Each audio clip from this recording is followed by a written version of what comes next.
तो 5वें का पहला है हमारे पास 5 का फर्स्ट में हमारे पास दिया है r बराबर x y such that x तथा y एक ही स्थान पर कार्य करते हैं। तो क्या दिया है, x और y एक ही स्थान पर कार्य करते हैं। तो माना हम पेयर ले सकते हैं, माना e बराबर क्या ले लो, x y एक ही स्थान पर कार्य कर रहे हैं, ठीक है। तो अपन पेयर ले सकते हैं x y z, ठीक।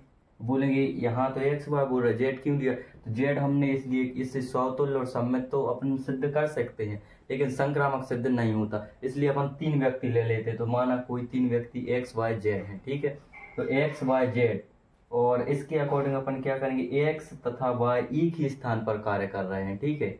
जो सारे हैं यह व्यक्ति हैं, जो वो कहाँ एक ही स्थान पर कार्य कर रहे हैं। तो इसके अपन पेयर किस प्रकार बना सकते हैं, समुच्चय में एक्स एक्स दोनों एक ही स्थान पर कार्य कर सकते हैं, एक्स भी एक स्थान पर और दूसरा एक्स भी, दोनों व्यक्ति एक ही स्थान पर कार्य कर सकते हैं, ठीक है। वाई वाई जेड जेड, ठीक है। और इसके बाद क्या, एक्स वाई भी एक स्थान पर कार्य कर सकते हैं, और एक्स जेड भी एक स्थान पर कार्य कर सकते हैं, ठीक है। और फिर वाई पे आया तो वाई एक्स भी एक स्थान पर कार्य कर सकते हैं, वाई जेड भी कर सकते हैं, और जेड एक्स भी कर सकता है, और जेड वाई, जो यह पेयर बनेगी हमारे साथ। पहले के अकॉर्डिंग क्या, एक्स वाई एक स्थान होगा, एक्स एक्स एक स्थान पर, y y z z, x y x z, y z z x z y, ये सभी जो है एक स्थान पर कार्य कर सकते हैं। तो पहली शर्त क्या है अपने लिए, समतुल्य सिद्ध करना है, ठीक है। तो समतुल्य के लिए क्या करेंगे अपन, समतुल्य की शर्त क्या है कि समान पेयर होना चाहिए। तो एक्स एक्स भी है, एक्स एक्स है, वाई वाई है, और जेड जेड है। तो x x y y z z अवयव हैं आर के, अतः जो संबंध होगा वह समतुल्य संबंध होगा। दूसरा क्या करेंगे, सम्मित। तो सम्मित के लिए क्या करना पड़ता है हमारे लिए कि पेयर व्युत्क्रम हो जाए, 1 2 है तो 2 1 हो जाए, 1 3 है तो 3 1 हो जाए। यदि यह है तो वह सम्मित संबंध क्या होगा, सम्मित होगा। तो यहाँ देख लेते हैं हमारे पास जैसे जे है, तो एक्स वाई अवयव है आर का, तथा वाई एक्स भी अवयव, देखो एक्स वाई अवयव है आर का, और वाई एक्स भी अवयव आर का। तो जो संबंध होगा वह सम्मित भी होगा, ठीक है। अब क्या करेंगे, तो अब हमारे पास है संक्रामक। तो संक्रामक किस प्रकार सिद्ध करेंगे, तो संक्रामक यहाँ से देख लेते हैं, क्या एक्स वाई, ठीक है, फिर वाई जेड, और क्या एक्स जेड दिख रहा है आपको, एक्स जेड अवयव है आर का। तो अतः संबंध संक्रामक होगा। तो यह तीनों है, इसका मतलब क्या होगा, संबंध तुल्यता संबंध होगा। इसी प्रकार दूसरा देखते हैं, तो दूसरा हमारे पास क्या है, सेकेंड हमारे पास दिया है कि एक्स तथा वाई एक ही मोहल्ले में रहते, तो यह बिल्कुल सेम है, जैसे एक्स एक्स एक जगह पे काम कर रहा है, वाई वाई एक जगह पे, जेड जेड एक्स वाई, तो पेयर बिल्कुल यही के यही बनेंगे। क्योंकि या तो यह बोल दे कि एक ही स्थान पर कार्य कर रहे हैं, या फिर एक ही मोहल्ले में रहते, फर्क कुछ नहीं पड़ता। जैसे जे है बिल्कुल सेम सेम दूसरा होगा, ठीक है। तो दूसरा आप लोग बिल्कुल कर लेना, इसी प्रकार बिल्कुल जे ही का जे, ये दूसरा भी सेम, ठीक। तीसरा देखते हैं, तो एक्स वाई, तो एक्स वाई हमारे पास दिया है, एक्स वाई से ठीक ठीक 7 सेंटीमीटर लंबा है। क्या बोल रहा है, एक्स वाई से 7 सेंटीमीटर लंबा। तो अब हम यहाँ तीसरा देखते हैं, ठीक है, सी, एक्स वाई से 7 सेंटीमीटर लंबा है। तो अब बिल्कुल पेयर तो यही बनेंगे, ठीक है। पेयर इनसे सारे जो यहाँ तक ई तक दिए पेयर यही बनेंगे केवल। अब अपन सीधे देखते हैं क्या समतुल्य है कि नहीं। तो दिया क्या है, एक्स वाई से ठीक ठीक 7 सेंटीमीटर लंबा है। तो पहला है एक्स एक्स से 7 सेंटीमीटर लंबा तो नहीं हो सकता, ठीक है।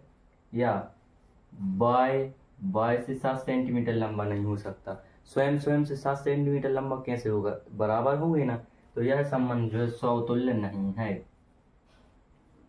समतुल्य नहीं है, ठीक है। इसके बाद क्या सिद्ध करेंगे, इसको करेंगे अपन सम्मित। तो सम्मित कैसे सिद्ध करेंगे, सम्मित, ठीक है।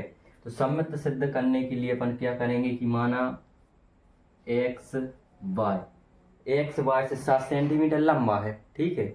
हमारे पास क्या दिया कि एक्स वाई से ठीक ठीक 7 सेंटीमीटर लंबा, एक्स वाई से 7 सेंटीमीटर लंबा है, चलो ठीक है। बात जे अवयव है आर का, लेकिन क्या वाई एक्स से 7 सेंटीमीटर लंबा होगा, बिल्कुल नहीं होगा। मान के चलो जे है, तो जे इससे 7 सेंटीमीटर लंबा है, तो क्या जे से 7 सेंटीमीटर लंबा होगा, बिल्कुल नहीं होगा। 7 सेंटीमीटर लंबा यह छोटा होगा, ठीक है।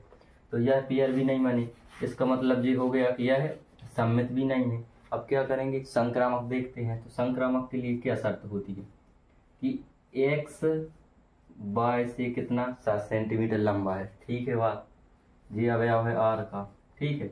इसके बाद जो है वाई जेड से 7 सेंटीमीटर लंबा हो सकता है, बिल्कुल हो सकता है, उसमें क्या बड़ी बात है। लेकिन क्या एक्स जेड से 7 सेंटीमीटर लंबा होगा, बिल्कुल नहीं होगा। क्यों, मान के चलो हमारे पास एक्स है, तो एक्स वाई से कितना 7 सेंटीमीटर लंबा है, जी हमारे पास एक्स हो गया। वाई से कितना लंबा है 7 सेंटीमीटर, जी 7 सेंटीमीटर लंबा हो गया, ठीक है। इसके बाद वाई है, तो वाई जेड से कितना सेंटीमीटर लंबा है, वाई जेड से 7 सेंटीमीटर लंबा है, जी जेड हो गया, ठीक है। तो एक्स से जो जेड से कितना सेंटीमीटर लंबा हो, 7 सेंटीमीटर वाई है जेड से लंबा, और वाई से लंबा है एक्स 7 सेंटीमीटर, दोनों जोड़ के कितना होगा 14।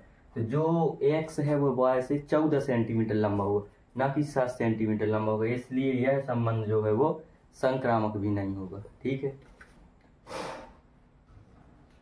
अब आते हैं डी पर। डी में हमारे पास क्या दिया, एक्स वाई की पत्नी है, क्या है, एक्स वाई की पत्नी है, तो पेयर जेई बनेंगे, अवयव जेई रहेंगे और संबंध भी। क्या बोल रहा है, एक्स वाई की पत्नी है, तो अब अपने इसलिए सौतुल्य सिद्ध करना है। तो सौतुल्य सिद्ध करने के लिए क्या करेंगे, एक्स एक्स, ठीक है। शर्त क्या दी, एक्स वाई की पत्नी है, तो एक्स एक्स की पत्नी तो हो नहीं सकती, बिल्कुल नहीं हो सकती, और वाई की भी पत्नी नहीं हो सकती, अतः यह संबंध जो है वह सौतुल्य संबंध नहीं होगा, ठीक है। इसके बाद आते हैं हमारे पास सम्मित। तो सम्मित में क्या सिद्ध करना पड़ता है कि मान के चलो सम्मित, तो इसी यहीं से देख लो एग्जांपल। सम्मित में क्या करेंगे कि एक्स जो है एक्स वाई की पत्नी है, तो क्या वाई एक्स की पत्नी हो सकती, बिल्कुल है। एक्स वाई की पत्नी, तो वाई एक्स की पत्नी बिल्कुल नहीं होगी, ठीक है, क्योंकि एक्स वाई की पत्नी है तो एक्स का वाई पति होगा, तो यहाँ पर वाई एक्स की पत्नी कैसे हो सकती है, बिल्कुल वो तो पति है, जी भी नहीं होगा। इसके बाद आ जाएगी हमारे पास संक्रामक। तो संक्रामक में क्या सिद्ध करेंगे, संक्रामक में हम क्या सिद्ध करेंगे, संक्रामक माना कि एक्स जो है वाई की पत्नी है, ठीक है, एक्स वाई की पत्नी है, और वाई जेड की पत्नी कैसे होगी, बिल्कुल नहीं होगी। एक्स वाई की पत्नी है, ठीक है, एक्स वाई की पत्नी है, तो वाई तो पति हो गया, तब जब जी पति हो गया तो इधर वाई जेड की पत्नी कैसे हो सकती है, बिल्कुल नहीं हो सकती, अतः जो संबंध होगा संक्रामक भी नहीं होगा। तो जो डी होगा ना तो वह सौतुल्य, ना सम्मित हो, ना संक्रामक, कुछ भी नहीं होगा। इसी प्रकार हमारे पास ई है, तो ई भी बिल्कुल सेम जैसे जे है वैसे ही ई को करना है, ठीक है। देख लेते एक बार और। तो ई हमारे पास है कि एक्स वाई, तो एक्स वाई के पिता है, ठीक है, तो बिल्कुल एक्स वाई के पिता है, तो यहाँ बिल्कुल इसी में समझ लो एक्स वाई के पिता है, तो एक्स एक्स के पिता तो हो नहीं सकते, या वाई वाई के पिता नहीं हो सकते, यह संबंध सौतुल्य नहीं होगा। हम ई की बात कर रहे हैं, ठीक है, इसी में देख लो बिल्कुल सेम है। सम्मित के लिए एक्स वाई का पिता है तो वाई एक्स का पुत्र होगा ना, तो यह संबंध हमारे पास जे भी नहीं होगा, ठीक।